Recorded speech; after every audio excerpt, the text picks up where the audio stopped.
మన గుంతకల్ న్యూస్ ని లైక్ చేయండి, షేర్ చేయండి, సబ్స్క్రైబ్ చేయండి. మన గుంతకల్ న్యూస్ లో లైక్ చేయండి, సబ్స్క్రైబ్ చేయండి అండ్ షేర్ చేయండి. థాంక్యూ. మన గుంతకల్లు న్యూస్ కి స్వాగతం.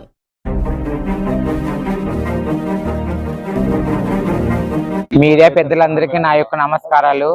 నేను ట్రాన్స్జెండర్, నా పేరు అపర్ణ, నాది గుంటకల్ లోకల్. ఇక్కడే పుట్టాం, ఇక్కడే పెరిగాం.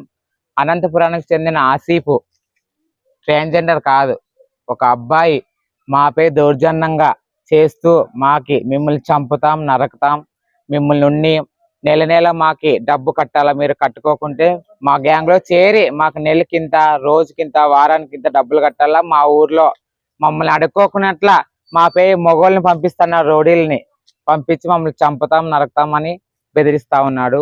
మీరే మా ఇంట్లో పగలు కొట్టినారు, మా ఇంట్లో సీసీ ఫుటేజ్ వచ్చినాయి మా దగ్గర. మా ఇంట్లో పగలు కొట్టిన ఇంతవరకు అయింది, పోలీసు వారైతే ఎటువంటి చర్యలు తీసుకోలేదు. మాతో పక్కా ప్రూఫ్స్ ఉన్నాయి, ప్రూఫ్స్ ఉన్నా కానీ వాళ్ళు ఎటువంటివి తీసుకోవడం లేదు. నేను సాకిన జర్మన్ షెఫర్డ్ కుక్కను కానీ చంపినారు, నరికినారు, నాతో ప్రూఫ్ ఉన్నాయి. మా ఇంట్లో 12 తులాలు బంగారు ఎత్తుకపోయినారు, ప్రూఫ్ ఉన్నాయి. వెండి తీసుకుపోయినారు, ప్రూఫ్ ఉన్నాయి. అయినా ఇంతవరకు అయింది, పోలీసు వాళ్ళు ఎటువంటి కేసు కట్టలేదు. ఏమన్నంటే కేసు వద్దులేండి ఆసిఫ్ మీద అంటున్నారు. ఎందుకు? చట్టం ఎవరికేం చిత్తం కాదు, చట్టం అన్నాక అందరికి న్యాయం చేయాలా. ఏం న్యాయం చేస్తారో ఏమో చేయడం లేదు. మీడియా వాళ్ళు మీరన్నా స్పందించి మాపై దయదూచి రోడ్లపై రూపాయి 2 రూపాయలు అడుక్కునే వాళ్ళం. మేము ఎప్పుడు గొడవలు చేసేవాళ్ళం కాదు. వాళ్ళు ఒక 100 మంది 200 మందిని వేసుకొని వచ్చి ఊరి తోలుకొని వచ్చి పోలీస్ స్టేషన్ లో అంతా గబ్బు చేస్తా ఉన్నారు, చీరెత్తున్నారు, మొన్న పోస్తున్నారు. అటువంటి వాళ్ళకి న్యాయం చేస్తా ఉన్నారు. ఏ తప్పు చేయకోకుండా వాళ్ళకి గాని మమ్మల్ని ఆసిఫ్ కి ఫోన్ పే వారం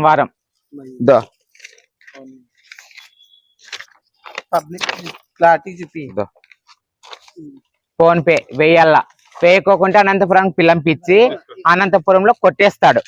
10 మందిని పెట్టి విడతలుగా కోటింగ్ 4-5 కోటింగ్లు ఇచ్చి మీరు 5 లక్షలు కట్టాలా నాకు ఇప్పుడు అని 5 లక్షలు కట్టించుకుంటాడు. తీసుకుపోయి 5 లక్షలు కట్టాలని, లేదంటే మిమ్మల్ని ఇట్లే కొడతారు, లేకుంటే 30,000 గంజాయి తాగే వాళ్ళని పిలంపించి చంపిస్తాను మిమ్మల్ని అంటున్నాడు. అంటే గంజాయి తాగే వాళ్ళని పిలంపించి చంపుతాను అంటే నీకు దీనిలో గంజాయిల ప్రణయం ఉందనే కదా. ఎట్లా అంటున్నావు నువ్వు ఆ విషయం? కానీ 30,000 చంపిస్తాను అంటున్నావు అంటే నువ్వు ఎంత పెద్ద రౌడీ?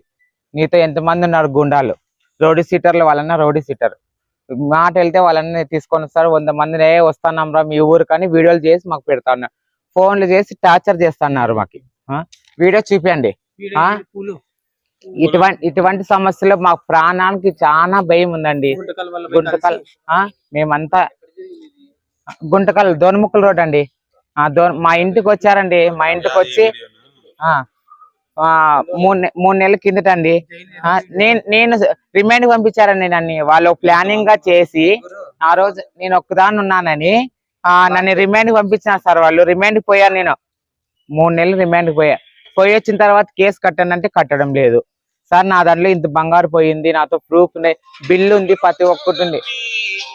అది నిన్న నైట్ అందరినీ ఒక 200 మందిని సార్ పెట్టుకొని కళ్యాణ మండపం తీసుకొని ఒక 200 మందిని పెట్టుకొని రాత్రి 12 గంటకి 1 గంటకి ఫోన్ చేసి రే మేము వస్తున్నాం రా మీ ఊరికి, మేము ఇల్లు ధ్వంసం చేస్తాం, మిమ్మల్ని చంపుతాం, నరకతాం అని ఎదబడిస్తున్నారు. 100 మంది 200 మందిని పెట్టుకొని కర్ణాటక వాళ్ళు, ఆ ఊరు వాళ్ళు, ఈ ఊరు వాళ్ళు వస్తా ఉన్నారు. వీళ్ళు వాళ్ళన్న వీళ్ళందరినీ వాళ్ళని పంపిస్తున్నాం రా మీ దగ్గరికి అని వీళ్ళు పెడతా అన్నాడు. మాకు న్యాయం చేయండి. పోలీసు వాళ్ళు ఎట్లో గుంటకల్ వాళ్ళు ఒక 5 మంది వాళ్ళే కలిసి వాళ్ళు ఏమంటారు, గుంటకల్ వాళ్ళు మేమంతా అడుక్కున్న తర్వాత మీరు అడుక్కోండి, లేకుంటే మా వాళ్ళని పిలంపించి అనంతపురం వాళ్ళని పిలంపించి మిమ్మల్ని కొడతాం అని దౌర్జన్యం చేస్తున్నారు. పోలీసు వాళ్ళు ఎట్లో మమ్మల్ని మాకేది చేయడం లేదు. మీరన్నా దయచేసి ఎట్లో మా నుంచి దయదాల్సి మాకు న్యాయం చేయండి సార్. మా ఊర్లో మేము ఏ ఊరికి పోము, మాకు వేరే ఊరితో మా ఊరికి వేరే ఊరు ఒక్కరు వద్దు. మా ఊర్లో మేమే అడుక్కుంటాము, రూపాయి రాని 10 రూపాయలు రాని మా ఊర్లో మేము అడుక్కుంటాము, వేరే ఊరికి మేము పోము. మా ఊరికి వేరే వారు వద్దు. వాళ్ళు ఉన్నారు కదా, వాళ్ళకి ఇక్కడ ఇష్టం లేదు కదా, పోయి అనంతపురంలో అడుక్కోమను, ఇక్కడ ఏం అవసరం లేదు, అక్కడే ఉండి అడుక్కోమని. ఇంకొక చిన్న విషయం ఏమంటే, నెల్లూరులో మా గురువు గారిని చంపేశారు. చంపేసి వీడేమంటున్నాడు ఆసిఫ్, ₹1,00,00,000 నేను డబ్బు ఇచ్చాను, మీరు ఒక తలకి 2 లక్షలు ఇవ్వాలా, నేను ₹1,00,00,000 చంపేదానికి ₹1,00,00,000 ఇచ్చాను వాళ్ళకి అని. మా దగ్గర ఒక్కొక్కరితో 2 లక్షలు, ఒక తలకాయకి 2 లక్షలు. రే సంవత్సరం మా ఇంటికి వచ్చి 2 లక్షలు తీసుకెళ్లారు. 2 లక్షలు మయూరి. ఈ సంవత్సరంలో నేను 8 లక్షల దాకా వాళ్ళకే పెట్టాను. ఫోన్ పేలతో ఉన్నాయి, డైరెక్ట్ గా ఇచ్చినవి ఉన్నాయి, మాతో ఫోటోలు కూడా నింపుకున్నాము. మయూరి అనే ఆయన వచ్చి మేము 1.5 లక్షకి మయూరి ఎవరు ఆశ్రమని లేపేసాం, చంపేసాము. 1.5 కోటికి మీరు తలాక్ 2 లక్షలు ఇవ్వనని తలాక్ 2 లక్షలు చంపారంట. వీళ్ళు డబ్బు ఇచ్చారంట, ఆమె చంపడానికి వీళ్ళు డబ్బు ఇచ్చారంట. 2 లక్షలు, 2 కోటి రూపాయలు ఇచ్చారన్నారు. మా దగ్గర మేము వాడిని చంపించాంరా, ఒక తలకాయకి 2 లక్షలు మాకు కట్టాలా మీరని మమ్మల్ని కొట్టి మా దగ్గర తలకాయకి 2 లక్షలు ఇది ఏమి న్యాయం? మీరు చంపాలనుకోని మీరు చంపించుకొని మధ్యలో మేమేం చేశాం పాపం? ఆమె ఏదో దౌర్జన్యం చేసిందని మీరు అన్నారు, మీరేదో దౌర్జన్యం చేసిందని ఆమె అన్నారు. మీ మధ్యలో గొడవల గురించి మీరు చంపుకున్నారు. మధ్యలో మాలాంటి అమాయకులు ఏం చేసినాం? మాతో డబ్బు అడిగితే మేమేం చేయగలము? మీరు చంపించిన వాళ్ళు బాగున్నారు, నష్టపోతుండేది మేమే కదా. మాకు ఎటువంటిదైనా న్యాయం చేయండి సార్, దయచేసి. మాకైతే ఏమీ కోరలేదు, మాకు న్యాయం చేయండి. మా ప్రాణాలు హానిగా ఉంది, మా ప్రాణాలు. ఎస్సీ వాళ్ళము, మా ఇంటి దగ్గరకు వచ్చి మేము నైట్ పూట ఇంటి దగ్గర లేము, మా ఫ్యామిలీ మెంబర్స్ దగ్గరికి వెళ్ళి ఏ లంజా కొడక, మాదిగి నా కొడక, మాదిగి నా కొడక, ఎక్కడున్నారా నీ అమ్మని దెంగ నా కొడక అని కులాలు ఎత్తేదేం సార్ మాకి?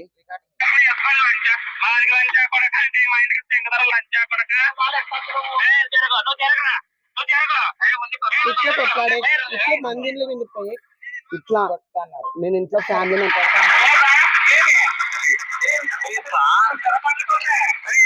సార్ ఇంట్లో ఫ్యామిలీ దగ్గర ఉంటాను సార్. ఇంటి దగ్గర నన్ను ఎత్తుకొని పోయి చేతులు కోసి కాళ్ళ తొడ దగ్గర కోసింటే 6 కుట్లు పడినాయి సార్. నాకు ఎత్తుకొని పోయి ఇంటి దగ్గర మీడియా మిత్రులు మీరే మమ్మల్ని కాపాడాలి, ఎంతమంది అందరినీ కొట్టి మమ్మల్ని చాలా బాధ పెట్టారు సార్. అందరినీ నరకం చేస్తున్నారు సార్, మీరే మమ్మల్ని కాపాడాలి సార్. మీరే మమ్మల్ని అందరినీ కాపాడాలి సార్. మాకు ఎక్కడ పోలీసు వాళ్ళు స్పందించట్లేదు.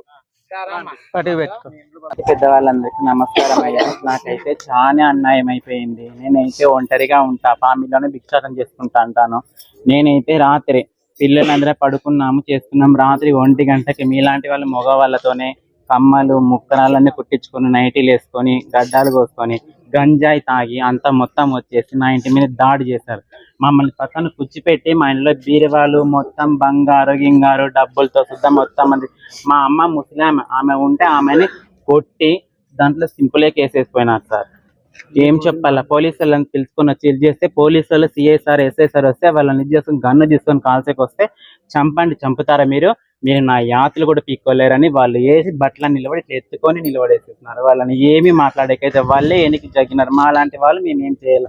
అంతమంది మగవాళ్ళు వస్తే మేము పైన కింద ఆపరేషన్ చేయించుకుంటాం. మాలో శక్తి అయితే ఏమీ ఉండదు. వాళ్ళు ఒకేసారి దున్నపోతులు ఉన్నట్లున్నారు, గంజా ఇస్తున్నారు. వాళ్ళు కొట్టినా చేసినా నరికినా వాళ్ళకి ఏమీ కనపడదు. మేము ఇట్లా దొబ్బితే కింది పడిపోయేవాళ్ళం. మేము అంత మించి అయితే మేము ఏం చేయలే, ఏం చేస్తే కూడా కాదు. ఎవరో ఎక్కడి నుంటో వచ్చి ఊరోడొచ్చి మమ్మల్ని దౌర్జన్యం చేస్తున్నాడు సార్. మేము యాదో వాళ్ళు పోయి వాళ్ళతో చేతులు కలిపి మమ్మల్ని ఇలా చేస్తున్నాడు. మా ప్రాణానికి హాని ఉంది. ఒక చిత్ర, లాస్య, విద్య వీళ్ళ నుండి మా ప్రాణహాని ఉంది. ఒక రాశి, అనిత అందరు కలిసి మా ప్రాణానికి హాని తీసుకురావాలని అనంతపురానికి పోయి అనంతపురం వాళ్ళు తీసుకొని వచ్చి ఇక్కడ వాళ్ళతో చేతులు కలిపి మమ్మల్ని వీటి వరకు తీసుకొచ్చి మమ్మల్ని నర్రి రోడ్డు మీద నిలబెట్టేసినారు సార్. మాకు తల్లిదండ్రులు లేరు, ఎవరు లేరు. మా బతుకు మేము బతుకుంటున్నాం గానీ మమ్మల్ని బతకనిస్తలేరు. మేము లేకపోతే మీరందరూ సపోర్ట్ ఇకపోతే చెప్పండి, మేము ఏడో ఒక చనిపోతాం అంతే. మేమైతే ఇదే కోరుకుంటున్నాము. మాతో పక్కా ప్రూఫ్స్ ఉన్నాయి అందరితో కూడా. ఎవరితో ఏం ప్రూఫ్స్ లేవు. ఈమెతో మీ ఫోన్ లో ప్రూఫ్స్ అని చెప్పండి. ఈ ప్రూఫ్స్ ఇవి ఫోన్ పేలో మేము అమౌంట్ వేసిన డబ్బులు వేయకపోతే నెలలు ఈమె వేయకుంటే ఈమె తీసుకుపోయి అనంతపురం తీసుకుపోయి ఇన్నింటికి వచ్చేలా కొట్టి ఎంత గబ్బు లేపినారు. ఇప్పుడు మేమైతే వదలం ఎవరిని. మా పెద్ద వాళ్ళందరూ తీసినారంటే మా పెద్ద వాళ్ళందరూ కూడా దింపుతాం. మేము కూడా వాళ్ళు ఎంతమందిని దింపినారో మేము అంతమందిని దింపగలం. కానీ మేము గొడవలు వద్దనుకొని ఊరినే ఉన్నాం. ఈ రోజు మా పెద్దవాళ్ళ పేరు ఎత్తినారంటే మా పెద్దవాళ్ళే దిగుతారు ఈ ఊరికి కూడా. మేమైతే మా పెద్దవాళ్ళందరిని దింపుకునేది రెడీ సార్.